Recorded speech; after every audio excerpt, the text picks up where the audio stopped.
8월 달 동안에 우리가 목마름이라는 주제로 같이 말씀을 나누었습니다. 오늘 마지막 시간인데요. 요한복음 5장의 말씀으로 오늘은 절망의 연못, 베데스다 연못에 대해서 함께 나누기를 원합니다.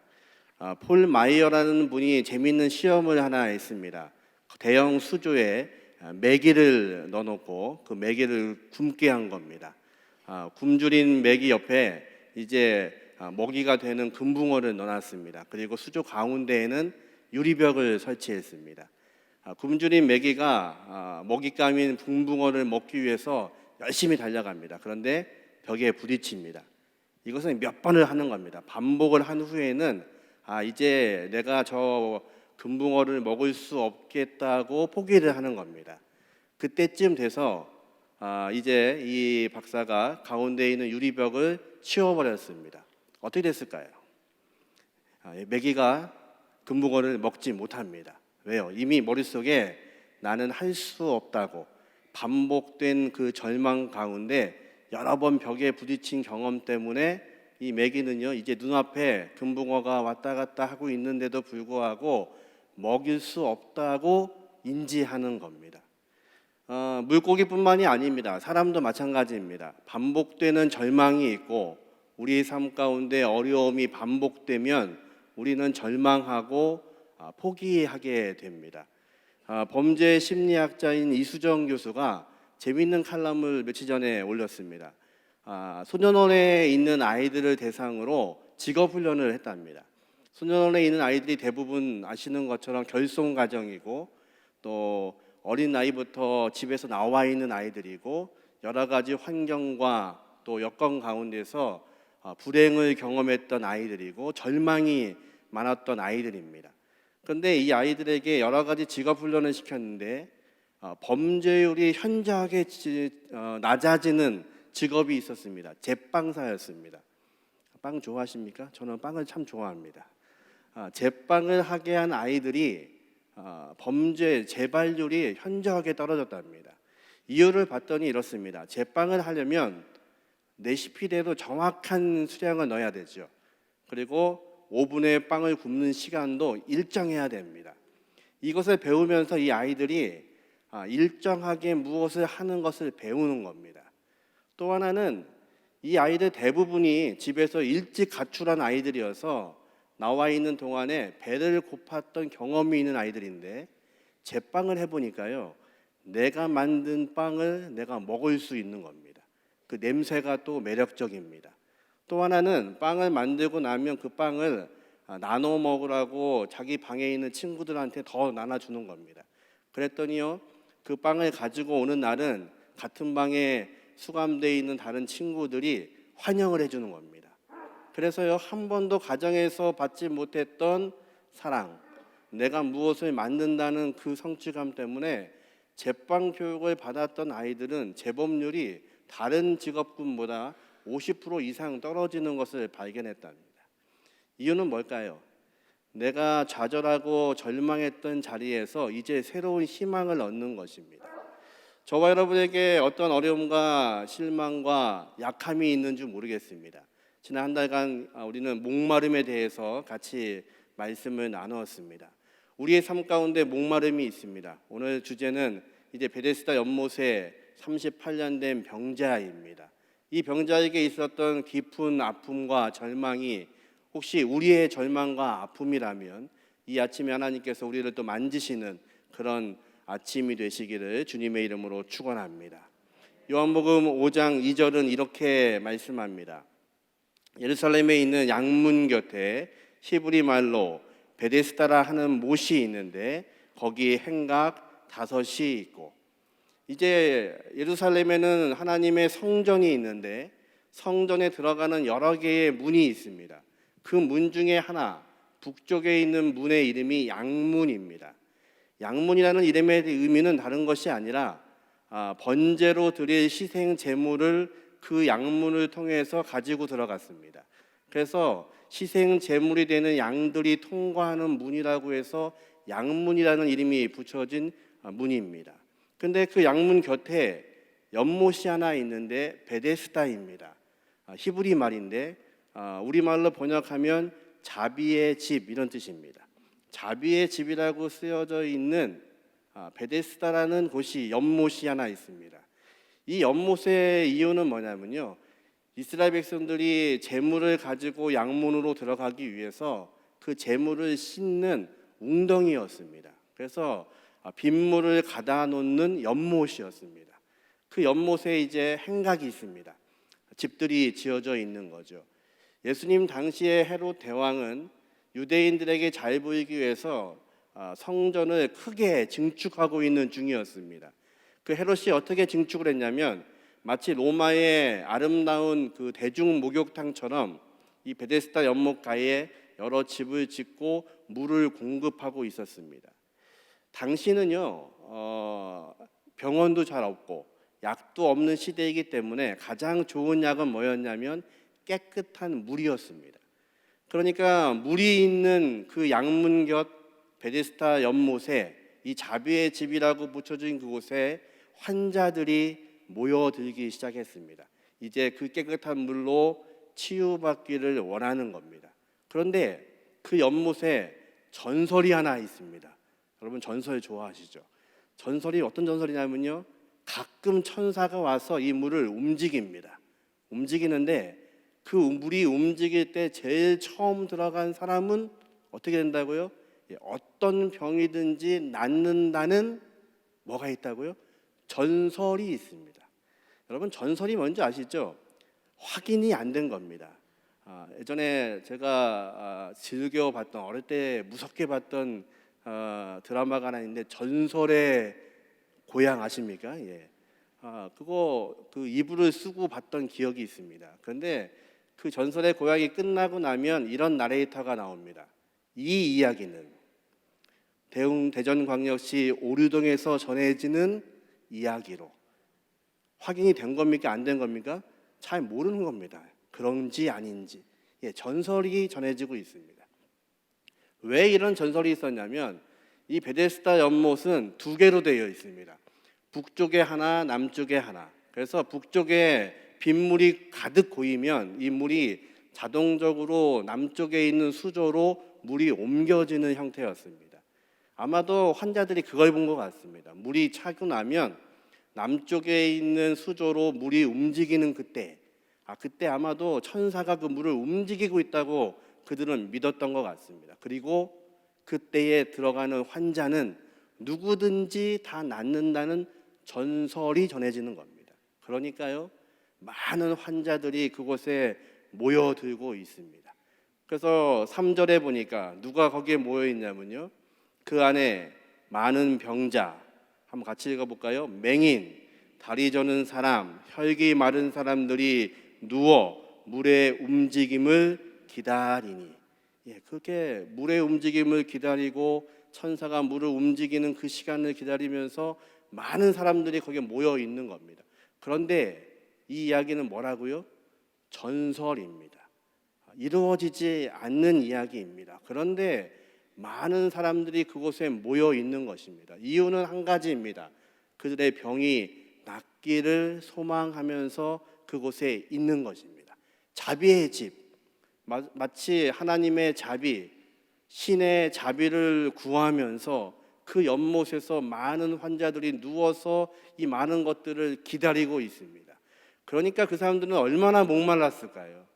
언제 그 천사가 내려올지 그것만 바라보고 있습니다. 언제 물이 움직이는지 바라보고 있는 겁니다. 누가 나았는지 알 수는 없습니다. 그런데 거기 누워있는 모든 사람들은요, 내가 낫고자 하는 마음으로 거기에 있는 겁니다. 여러분 혹시 복권을 사보신 분 계십니까? 여러분들은 안 사시죠? 저는 가끔 살 때가 있었습니다. 지금은 아니고요. 근데 여러분 복권을 사시면 몇 등이 되고 싶어서 사십니까? 당연히 1등이죠. 6등 당첨돼서 이거 갖다가 똑같은 거를 바꾸려고 복권 사는 사람은 없습니다. 1등 당첨될 것 같습니다. 왠지 이걸 내가 이번 주에 사면 될 것 같습니다. 여기에 모여있는 모든 환자들의 생각은 물이 움직이면, 그때 내가 들어가면 나을 거라는 생각입니다. 그런데 이 못에는 결정적인 문제가 있습니다. 뭐냐면 이 이야기는 전설이라는 것입니다. 그리고 그곳에 많은 사람들이 모여 있지만 그 병이 낫지 않는다는 것입니다. 또 하나의 문제가 있습니다. 이곳에 많은 환자들이 있고 많은 여러 가지 질병을 가진 사람들이 모여 있는데 어떤 사람이 나을 수 있는 가능성이 있을까요? 이게 전설이 아니라 정말 물이 움직일 때 누군가 제1번으로 들어가는 사람이 낫는다면, 이게 진짜라면 확률적으로 중증에 걸린 환자가 나을 확률이 높을까요? 아니면 별로 안 아픈 환자가 나을 확률이 높을까요? 예를 들면요, 이런 겁니다. 중풍병자로 38년 된 이 환자가 나을 수 있는 확률이 더 높을까요? 아니면 무좀 걸린 환자가 나을 확률이, 무좀을 무시하시면 안 됩니다. 언젠가 어느 교회에서 이 설교를 했더니 한 분이 나오시면 그러더라고요. 불치병 얘기를 했더니 무좀은 목사님 불치병이 아니라 난치병입니다 그러시더라고요. 나을 수 있답니다. 예를 들어서 두 환자가 있다면 확률적으로 누가 나을 수 있습니까? 무좀입니다. 왜냐하면요, 무좀 걸린 사람은요 잘 뛸 수도 있고 빨리 들어갈 수도 있습니다. 그런데 이곳에 모여 있는 지금 읽은 것처럼 눈먼 자, 혈기 마른 자, 이 중증의 환자들은 물이 움직인다 할지라도 첫 번째로 들어갈 수 있는 확률이 없는 사람들입니다. 그러면 이 연못의 이름처럼 자비의 연못이 아니라 자비가 없는 곳입니다.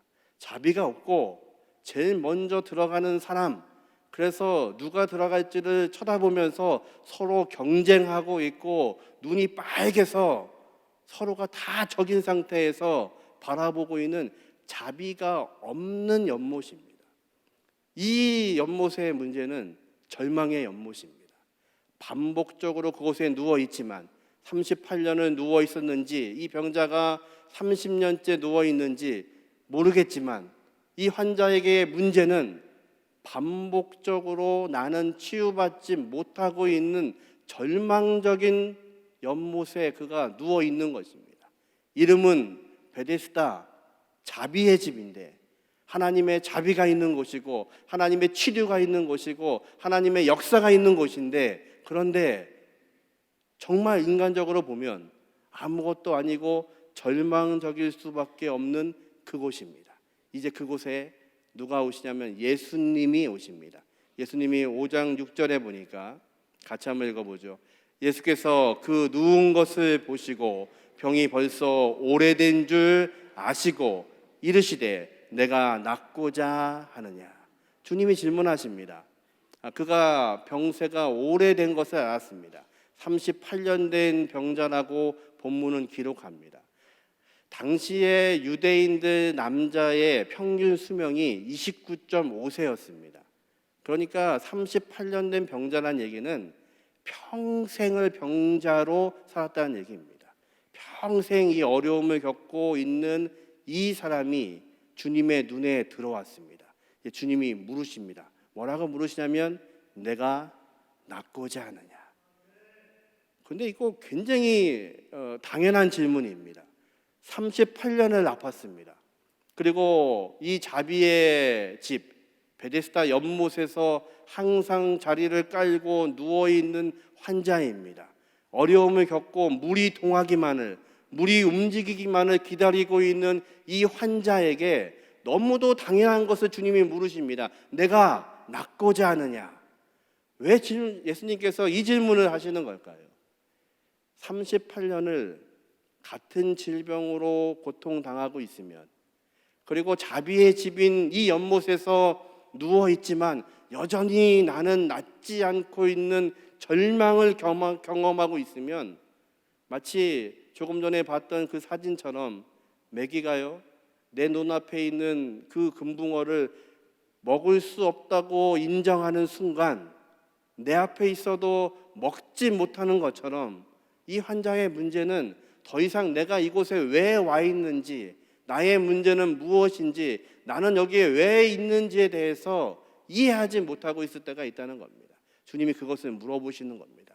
정말 네가 낫고 싶으냐고 물으시는 겁니다. 주님이 오늘도 우리에게 동일하게 물으십니다.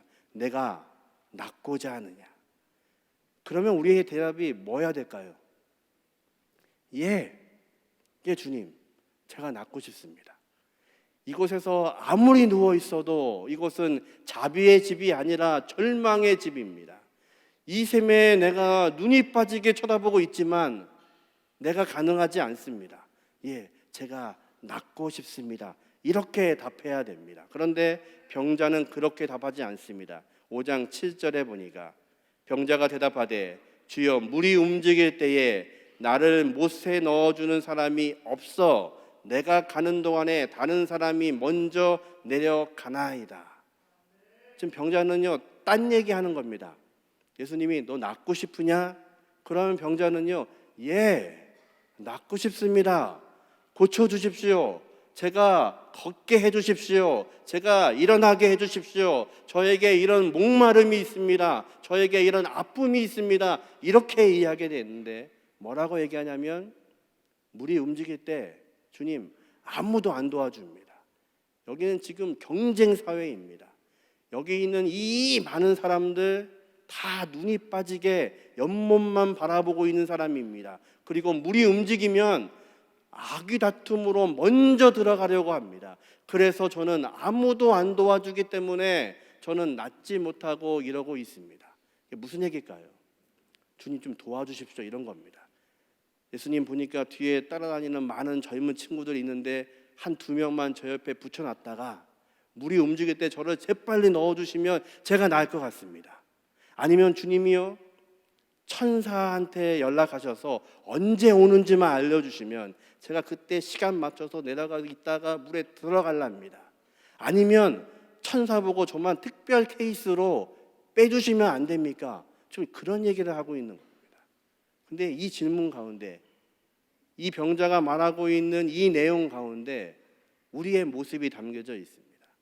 어쩌면 우리가 신앙생활을 이렇게 하고 있는지 모릅니다. 우리에게 목마름이 있고 아픔이 있고 기도의 제목이 있습니다. 근데 그 기도의 제목을 이렇게 사용합니다. 하나님, 제가 이런 문제가 있는데 이 문제를 좀 해결해 주십시오. 이 병자처럼 좀 예수님이 오셔서 그냥 좀 낫게 해주시면 안 됩니까? 제가 좀 1등하게 해주십시오. 그래서 이 경쟁 사회에서 하나님 나를 좀 들어 쓰셔서 하나님의 자녀로 정말 좀 아름다운 모습으로 될 수 있도록 1등 좀 하게 해주시면 안 됩니까? 1989년도에 정우석 감독이 만든 영화가 있습니다. 영화를 보신 분은 없어도 제목은 아십니다. 행복은 성적순이 아니잖아요. 예, 모르시는군요. 예. 이 영화는요 그 전 이태 전에 있었던 실화를 가지고 만든 영화입니다. 당시에 중학교 3학년이었던 여학생이 유서를 쓰고 아파트에 뛰어내려 죽었습니다. 근데 유서의 내용이 그 내용이었습니다. 유서의 제목이 행복은 성적순이 아니잖아요. 매번 1등을 하다가 2등을 한 날 집에서 엄청나게 핍박을 받는 겁니다. 너를 위해서 우리가 어떻게 했는데, 너 서울대학 가는 것이 우리 집안의 꿈인데, 너 공부 잘하라고 엄마 아빠가 이 고생을 하는데 2등 했다고요. 제가 알기로는요 성적을 비관해서 죽는 아이들 중에 250등, 260등은 절대로 안 죽습니다. 250등, 260등은요 그냥 행복합니다. 모든 게 행복합니다. 원래 행복해서 죽을 일이 없습니다. 누가 죽냐면요 1등 하다가 2등 하는 아이들입니다. 예, 우리 사회가 그렇습니다. 벌써 한 20년 된 영화인데요 여전히 우리의 사회가 1등을 바라는 사회입니다. 1등 해야 되고 성공해야 되고 그리고 우리의 삶 가운데 승리해야지만 그것이 하나님께서 우리에게 복 주는 것이라고 우리는 착각하고 있을 때가 있습니다. 어쩌면 우리의 신앙이 이 병자의 대답과 같을지도 모릅니다. 주님이 너에게 문제가 있니? 아픔이 있냐?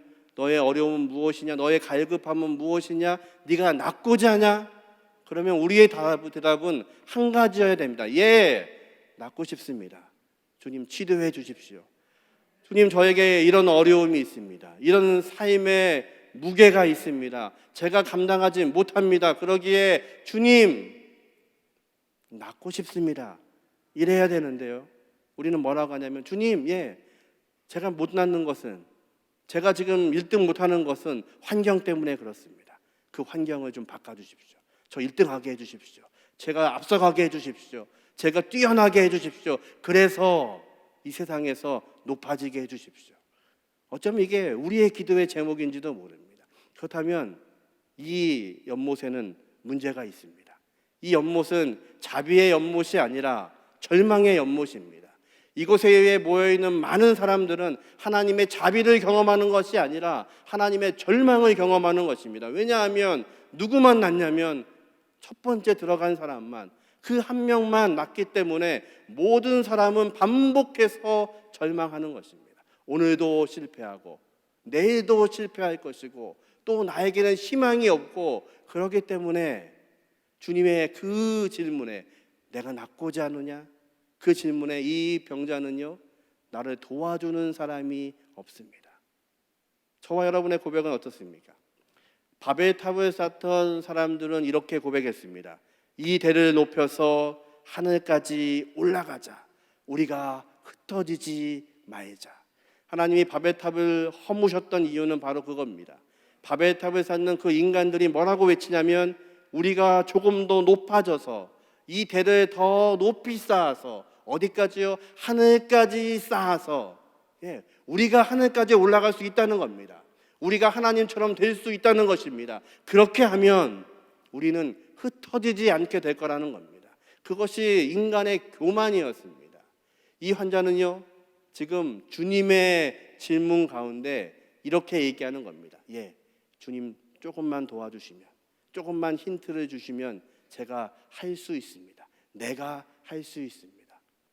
아니요, 저와 여러분은 우리의 영적인 목마름을 근본적으로 해결할 수 없는 존재인 것을 믿으시기 바랍니다.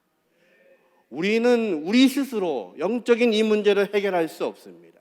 이 영적인 갈급함, 영적인 어려움, 영적인 아픔은 누가 하셔야 되냐면, 전능하신 하나님이 하시지 않으면 우리의 영적인 갈급함은 우리 스스로 해결할 수 없는 것을 믿으시기 바랍니다. 이 환자는 그걸 몰랐던 겁니다. 그래서 주님이 물어보시는 그 질문에 그는요, 나를 도와주는 사람이 없다고 이야기합니다. 이제 주님께서 그에게 다시 말씀하십니다. 5장 8절 같이 읽습니다. 주님이 그에게 이렇게 말씀하십니다. 예수께서 이르시되 일어나 내 자리를 들고 걸어가라 하시니. 아멘. 근데 이상합니다. 예수님이 다른 환자를 치유하실 때하고는 조금 다릅니다. 예전에는요, 문둥병자를 보셔도 그를 만지시고 안수하시기도 하고, 또 눈먼 자에게 진을 이겨서 눈에 바르시고 실로암 연못에 가서 씻으라고 말씀하시기도 했습니다. 그리고 때로는요, 그의 영적인 상태를 보시고 네가 구원받았다고 말씀하시기도 하십니다. 그런데요, 이 환자한테는요, 다른 이야기가 없고 뭐라고 하시냐면, 내 자리를 들고. 무슨 얘기입니까? 거기에 매년 깔고 있었던 그 자리를 더 푹신한 것을 바꾸면서 기대고 있던 그 자리, 그리고 조금 더 편하려고 조금 더 연못 가까이 가려고 옮겨갔던 그 자리, 그것을 들고 그 연못, 네가 말하고 있는 그 절망의 연못에서 떠나가라는 것입니다. 거기에 있으면 안 된다는 것입니다. 주님의 명령은 단호하십니다. 너 거기에 있으면 안 된다는 것입니다. 거기에 네가 계속해서 있으면 영적으로 죽을 수밖에 없다는 것입니다. 거기는 절망의 연못이고 그 연못의 이름처럼 자비가 없는 곳이라는 것입니다. 자비가 있는 곳은 어디냐면 하나님의 말씀이 있는 곳입니다. 주님이 명령하시는 곳이 자비가 있는 곳인 것을 여러분 믿으시기를 주님의 이름으로 축원합니다. 주님이 그를 도와주지 않으십니다. 천사를 붙여주지도 않으십니다. 12명의 제자 중에서 한두 명 남겨놓으시면 좋을 텐데 그렇게 안 하십니다. 그리고 물이 언제 움직이는지 말씀하지 않으십니다. 다만 네가 지금까지 했던 그것, 지금까지 습관적으로 있던 그 자리, 그리고 절망의 연못을 바라보며 아파했던 그 자리를 들고 가라는 것입니다. 연못을 떠나야 산다는 것입니다. 어쩌면 우리의 삶이, 우리의 눈이 이 소망 없는 연못을 바라보면서 살고 있는지 모릅니다. 우리가 하나님의 백성이라고 우리는 고백하고 오늘도 하나님께 예배하고 있음에도 불구하고 여전히 우리는요, 그 소망의 연못, 나만의 연못을 바라보면서 그 연못에서 무엇인가 나오기를 기대하며 살고 있는지 모릅니다. 하나님의 백성은 하나님만이 소망이신 것을 믿으시기 바랍니다. 하나님의 백성은 하나님의 눈을 바라보는 사람입니다. 하나님의 눈이 어디에 있는지, 하나님의 생각이 어디에 있는지, 하나님은 무엇을 하기를 원하시는지 그것을 바라보는 사람이 하나님의 백성입니다. 그런데 우리도 이 병자처럼 오랜 동안 내 자리를 깔아놓고 그 자리가 좀 더 좋아지기를 바라고, 그리고 소망 없는 전설 속에 있는 그 연못을 바라보면서 연못이 움직이기만을 기다리고, 연못이 움직이면 내 생활이 바뀔 텐데, 내 인생이 바뀔 텐데, 내가 좀 더 좋아질 텐데 하면서 연못을 우리가 주목하고 있다면 주님이 말씀하십니다. 내 자리를 들고 떠나가라. 그 연못을 떠나지 않으면 영적으로 죽을 수밖에 없음을 주님이 명령하시는 것입니다.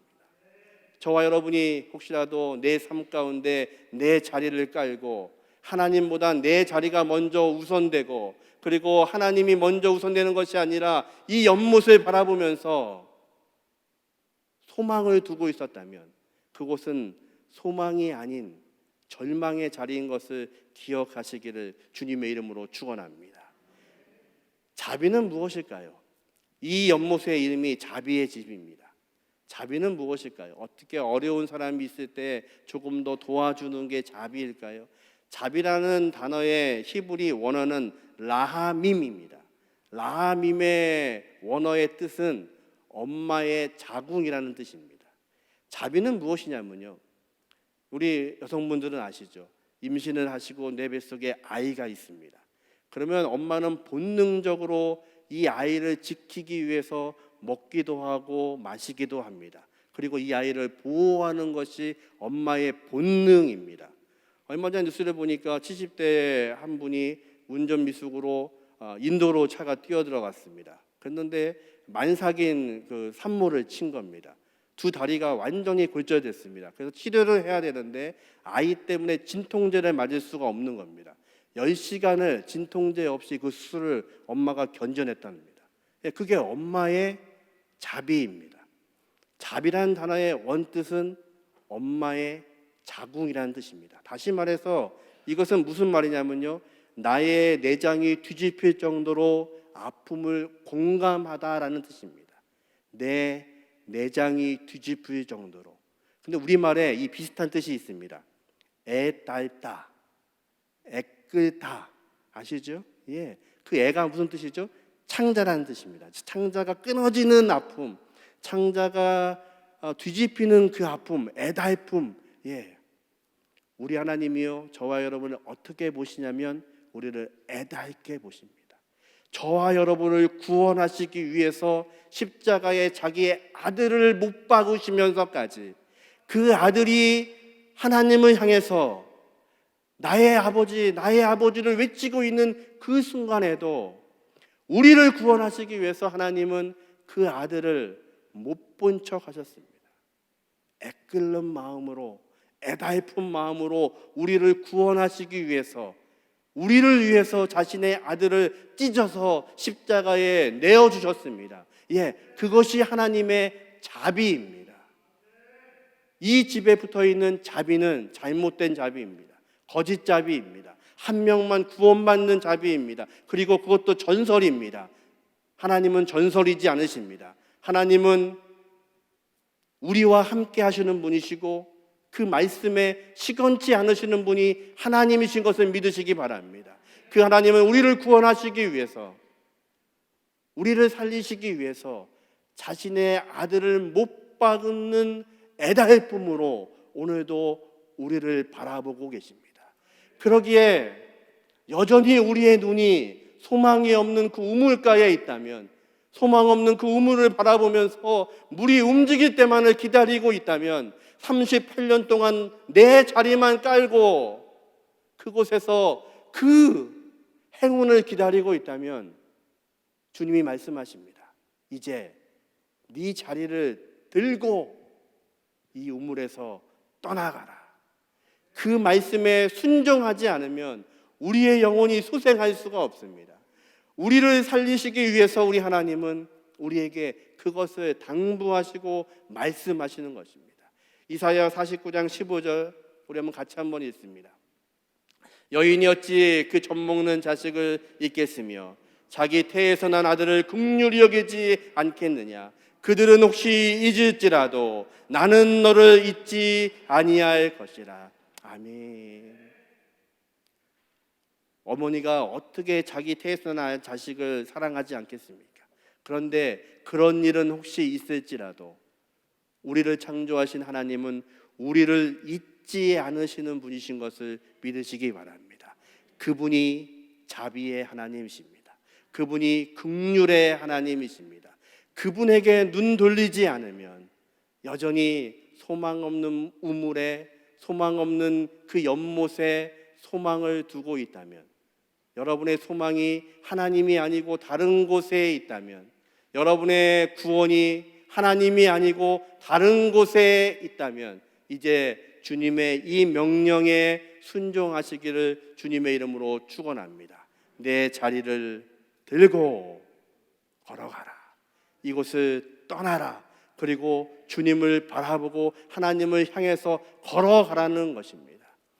우리는 원래 죽었던 존재입니다. 하나님과 우리의 사이가 막힌 담으로 인해서 우리는 죽었던 존재입니다. 그런데 우리가 알고 있는 것처럼 예수님께서 자신의 몸을 들여서 그 막힌 담을 허신 것을 믿으시기 바랍니다. 이제 하나님과 우리의 사이에 담이 헐어졌습니다. 이제 우리는 그 하나님을 바라보면서 나가는 것입니다. 우리는 다른 곳에 시선을 빼앗기는 것이 아니라 막힌 담이 헐어졌기 때문에 그 하나님을 향해서 걸어가는 것이 우리의 믿음인 것을 믿으시기를 주님의 이름으로 축원합니다. 우리에게 소망이 없다면, 우리에게 기도의 제목이 있다면, 우리에게 영적인 목마름이 여전히 있다면 이제 여러분의 방법, 여러분의 자리를 내려놓으시기를 주님의 이름으로 축원합니다. 우리의 시선이 여전히 나올 것 같지 않은 그 웅덩이에 소망을 두고 계시다면 그 소망을 내려놓으시기 바랍니다. 이제 하나님만이 소망이신 것을 믿으시기 바랍니다. 하나님만이 나를 치료하실 수 있고, 하나님만이 나를 영적으로 공급하실 수 있고, 하나님만이 나를 새롭게 하실 수 있음을 믿을 때에 이제 주님의 명령에 순종해서 내가 낫고자 하느냐? 그러면 여러분이 답하시면 됩니다. 예, 주님. 나를 치료하십시오. 나를 충만케 하십시오. 내 문제를 해결하여 주옵소서. 내 타는 목마름을 주님이 그 영생수로 시원케 하여 주옵소서. 그것이 저와 여러분의 고백이 되시기를 주님의 이름으로 축원합니다. 그 주님의 음성에 우리가 귀 기울일 수 있도록 인도하여 주옵소서. 소망 없는 그 웅덩이에 우리의 시선이 고정되지 않게 하시고, 전능하신 하나님께 우리의 시선과 마음이 고정되게 하여 주셔서 우리의 영혼을 소생시키시고 우리를 만지시고 우리의 영혼을 시원케 하시는 그 하나님 앞에서 생명의 물을 발견케 하여 주옵소서. 지금은 우리 주 예수 그리스도의 은혜와 아버지 하나님의 극진하신 사랑하심과 성령의 내주 역사하심이 목마름으로 있을 때에 주님을 바라보고 전능하신 하나님을 바라보고 시원케 되는 경험을 하기 원하는 우리 각 사람들 머리 위에, 우리의 가정 위에, 우리의 자녀들 위에 지금부터 영원토록 함께 하시기를 예수님의 이름으로 간절히 축원하옵나이다. 아멘.